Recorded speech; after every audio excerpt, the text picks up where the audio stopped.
Vicky pros கோச்சார prediction அன்பர்களுக்கு இனிய நல்வாழ்த்துக்கள்.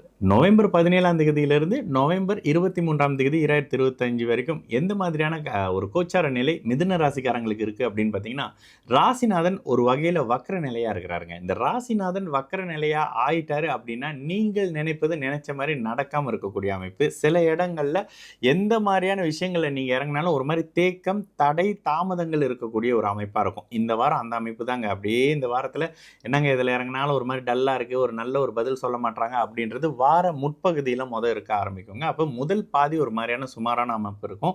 கூடுதலாக 6ஆம் பாவகம் சற்று வலுத்து இருக்கக்கூடிய அமைப்புகளில் 6ஆம் பாவகத்தினுடைய சிலருக்கு உடல் சார்ந்த அமைப்புகளில் நோய் வர்றது, சிலருக்கு வம்பு வழக்கு மாதிரியான அமைப்புகள் வர்றது, சிலருக்கு எதிரிகள் வந்து அதற்கு பிறகு எதிர்ப்பை ஜெயிக்கக்கூடிய அமைப்பு. 5ஆம் இடத்துல எப்படி இருந்தாலும் 5ஆம் அதிபதி இருக்காரு. நல்ல வேலையாக வக்கரம் அடையக்கூடிய உங்களுடைய ராசிநாதன் புதன் சுக்கிரனுடைய வீட்டில் சுக்கிரனோட இணையக்கூடிய ஒரு அமைப்பு அப்படின்றதால இந்த வாரம் முழுக்க அவர் ஒரு அளவில் நல்ல தன்மையில் தாங்க இருக்கிறாரு. அந்த வக்ர நிலைன்றது தடை, தாமதம், தேக்கம் மாதிரியான ஒரு ஒரு ஒரு ஆஃபீஸில் ஒரு விஷயத்தை கொடுத்துருப்பீங்க, அவர் சைன் பண்ணிட்டா நடந்துடும். ஆனால் அவர் சைன் பண்ணாமலே இருப்பார், அவர் ஒரு லீவில் போயிருப்பார், எம்சியில் இருப்பார். இந்த மாதிரியான ரொம்ப அதிகமான தூரமாக ட்ராவல் பண்ணி போய் அங்கே ஒரு காரியம் நடக்காமல் இருக்கக்கூடிய அமைப்பெல்லாம் இந்த காலத்தில் இருக்கும். இளைய பருவத்தினருக்கு படிப்பு சார்ந்த அமைப்புகளில் சற்று தொய்வு நிலை இருக்குங்க.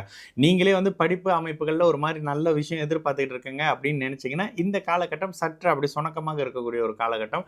நினைச்சதெல்லாம் கொஞ்சம் தள்ளி தள்ளி நடக்குது அப்படின்ற மாதிரியான விஷயம்.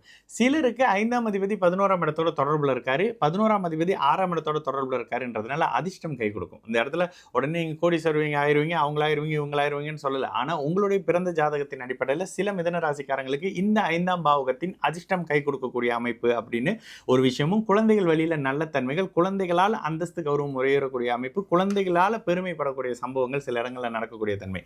வார பிற்பகுதியில் அப்படி ஞாயிற்றுக்கிழமை போல ஒரு சந்திரன் வந்து வளர்பிறை சந்திரனாகி 7ஆம் இடத்துல இருக்கிறது, 2ஆம் அதிபதி 7ஆம் இடத்துல இருக்கிறது, குடும்பத்தில் இருந்து வந்த சச்சரவு, பண பற்றாக்குறை மாதிரியான விஷயங்கள் மெதுவாக விலக ஆரம்பிக்கக்கூடிய ஒரு வாரமாக மிதுன ராசிக்காரங்களுக்கு இந்த நவம்பர்ல வரக்கூடிய 3வது வாரம் நிச்சயமாக இருக்கும்.